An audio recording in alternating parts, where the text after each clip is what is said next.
بسم اللہ الرحمن الرحیم۔ اس شور بھری اور بیزی دنیا میں خاموشی کم ہوتی جا رہی ہے۔ پورے دن بے مقصد زبان چلتی ہی رہتی ہے، حالانکہ خاموشی زندگی کا بڑا حصہ ہے۔ خاموشی بہت بڑی طاقت ہے، اس کے بے شمار فائدے ہیں۔ کامیاب لوگ ہمیشہ اپنے ہونٹوں پر دو چیزیں سجا کر رکھتے ہیں، ایک خاموشی اور دوسری مسکراہٹ۔ بے وقوف آدمی کی پہچان بولنے سے ہوتی ہے اور عقل مند آدمی کی پہچان چپ رہنے سے ہوتی ہے۔ امام اوزاعی رحمۃ اللہ علیہ کہتے ہیں کہ عافیت اور شانتی کے 10 حصے ہیں، ان میں 9 حصے کی عافیت اور شانتی چپ رہنے میں ہے۔ آپ کے الفاظ آپ کی طاقت بھی ہے اور کمزوری بھی۔ صحیح وقت پر چپ رہنے سے کئی پرابلمز دور ہو جاتے ہیں اور بے موقع نکلا ہوا ایک لفظ مصیبت کھڑی کر دیتا ہے۔ خاموشی سے جسمانی مشقت کے بغیر ثواب ملتا ہے، میک اپ کیے بغیر خوبصورتی ملتی ہے، کیونکہ خاموش رہنے والا انسان پرکشش نظر آتا ہے، اور بادشاہت کے بغیر روب و دبدبہ حاصل ہوتا ہے، کیونکہ خاموش رہنے والا باروب نظر آتا ہے۔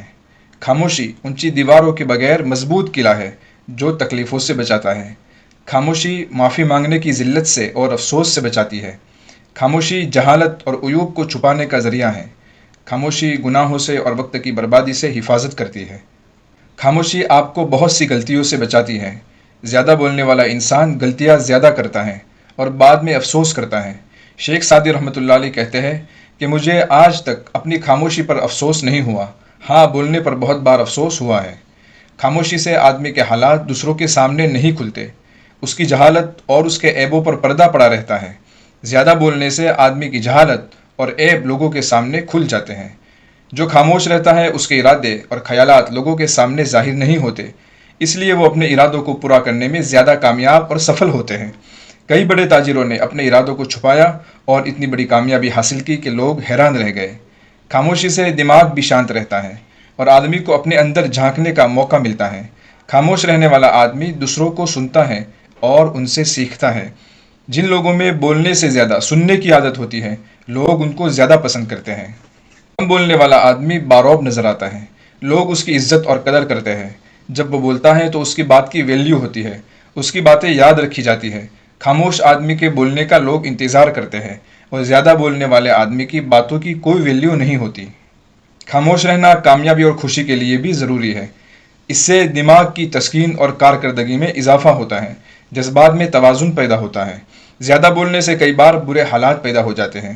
باتوں باتوں میں ایسی باتیں زبان سے نکل جاتی ہیں جن سے پرابلمز کھڑے ہوتے ہیں۔ اس لیے رسول اللہ صلی اللہ علیہ وسلم نے فرمایا ہے کہ خاموش رہنے میں سلامتی ہے۔ زیادہ بولنے سے جھوٹ، غیبت، بہتان اور کسی کو تکلیف دینے والی باتیں زبان سے نکل جاتی ہے اور آدمی گنہگار ہوتا ہے۔